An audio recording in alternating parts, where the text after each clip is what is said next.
Halo semuanya, kembali lagi dengan aku Sultan di Catatan Syakir.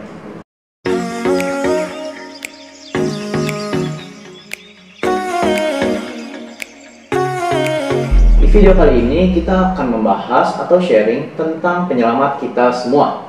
Drumroll please. Ya, insulin.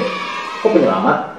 Ya, karena udah fix kalau nggak ada insulin kita bisa mati kutu. Ya gak? Nah, kalau kalian masih bingung kenapa kok insulin bisa jadi penyelamat, kalian bisa tonton video ini sampai akhir agar kalian nggak bingung lagi. Sebelum kita panjang lebar membahas tentang insulin, kita kenalan dulu ya. Insulin adalah hormon yang dihasilkan oleh beta sel pankreas yang berfungsi untuk mengubah gula di dalam darah kita menjadi energi atau cadangan energi.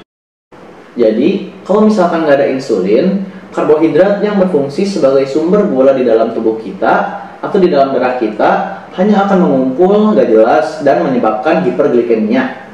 Bahayakah hiperglikemia? Ya, hiperglikemia kalau dibiarkan terlalu lama dapat menimbulkan komplikasi kesehatan yang mempengaruhi fungsi organ tubuh kita yang lainnya, seperti mata, ginjal, dan jantung.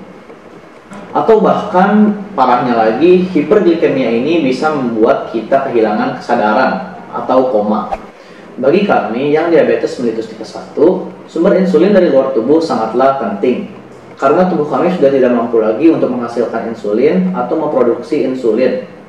Karbohidrat merupakan sumber energi bagi tubuh dan insulin adalah jembatannya. Kalau sudah tidak ada insulin, sistem penyediaan energi di dalam tubuh kita akan berubah dan itu akan berpengaruh besar pada kesehatan kita. Maka dari itu, injeksi insulin dari luar tubuh itu penting. Tapi ya namanya juga manusia tidak sempurna. Injeksi insulin dari luar tubuh memang tidak secanggih insulin yang dihasilkan oleh tubuh manusia. Adapun beberapa tipe atau jenis insulin berdasarkan cara kerjanya dan ini penting untuk dipahami. Secara umum, insulin dibagi ke dalam 3 kategori, yaitu kerja cepat, menengah, dan panjang. Contoh, insulin kerja pendek itu mulai bekerja atau onsetnya mulai setelah 10-15 menit sejak disuntikan dan akan bekerja sekitar 3-5 jam dengan peak atau puncak aktivitas insulinnya pada sekitar 1-2 jam setelah suntik. Kalau yang biasa aku gunakan itu adalah insulin kerja pendek dan panjang. Karena aku menggunakan sistem basal bolus, jadi insulin kerja pendek biasa aku gunakan sebelum makan karena kerjanya yang cepat menurunkan gula darah.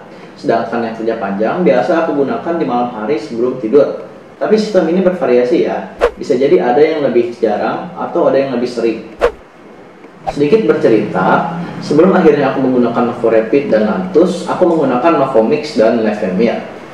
Dan karena waktu itu masih awal-awal dalam mengontrol gula darah, aku jadi lebih sering cek GDS dan entah kenapa hasilnya selalu tinggi.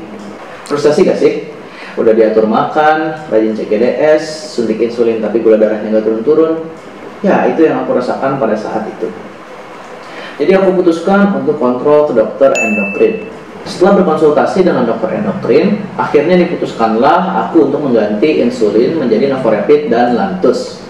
Karena kata dokter, kerja insulin yang aku gunakan sebelumnya tidak sesuai dengan tubuhku. Jadi kalau misalkan insulin yang teman-teman gunakan berbeda denganku, jangan bingung ataupun panik ya. Karena kerja tubuh seseorang itu berbeda-beda. Yang terpenting adalah sudah konsultasi dengan dokter endokrin dan selalu menyampaikan keluhan agar bisa sama-sama dikoreksi. Sama halnya dengan jenis insulin yang digunakan, dosis insulin juga berbeda-beda setiap orangnya, tergantung faktor-faktor yang ada di samping ini. Jadi hati-hati ketika kita mau membandingkan dosis insulin antar anak DM tipe 1. Karena bisa jadi angkanya berbeda, mungkin sedikit, mungkin banyak. Misalnya aku, menurut dokter endokrinku, dosis insulinku tergolong rendah, dalam artian bagus ya. Dibandingkan dengan dosis insulin anak DM tipe 1 lainnya yang sedang mengalami masa pubertas. Karena biasanya dosis insulin akan meningkat di masa pubertas karena faktor-faktor fisiologi dan psikologi. Nah, kok bisa dosis insulinku berada di bawah rata-rata anak pubertas? Aku juga gak tahu pasti. Tapi kalau aku coba evaluasi lagi keseharianku, memang yang paling berpengaruh adalah asupan makan dan pola olahragaku. Pede banget ya. Tapi berdasarkan apa yang aku rasakan dan aku lewati itu sendiri, memang pola makanku di rumah sangat teratur. Seperti jam snack dan makan besar. dan juga jenis-jenis yang aku konsumsi. Itu semua diatur sedemikian rupa sama bunda dan kakak. Eits, jangan salah, aku masih bisa kok makan apa yang aku mau makan, cuma dengan perhitungan. Walaupun kadang suka sedikit nakal-nakal. Selain pola makan, itu olahraga yang sebenarnya gak setiap hari aku lakukan kok.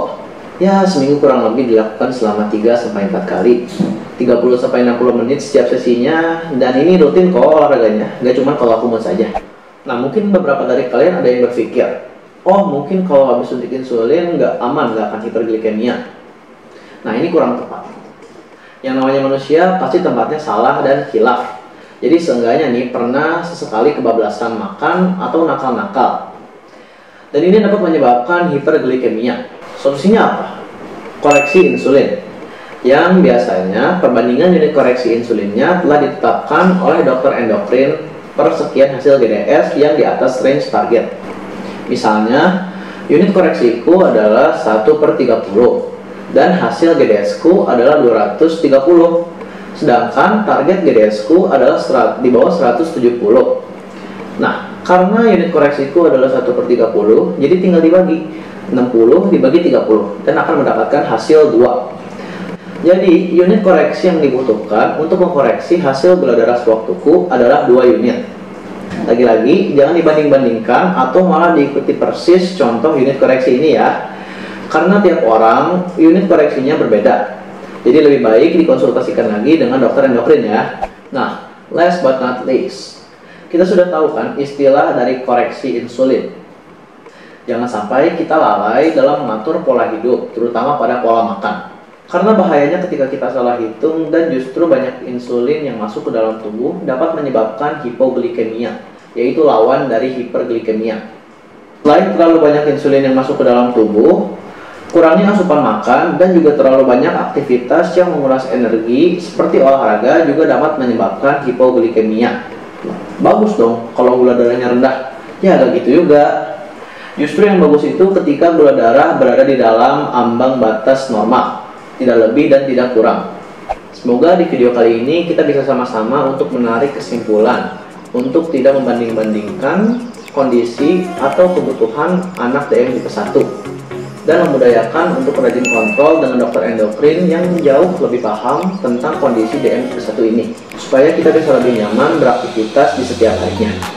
Di video selanjutnya kita akan sharing pengalamanku belajar menyuntikkan insulin dan bagaimana cara menyuntikkan insulin yang baik dan benar. Stay tune terus ya. Aku Sultan. Sampai jumpa di catatan Syakir berikutnya.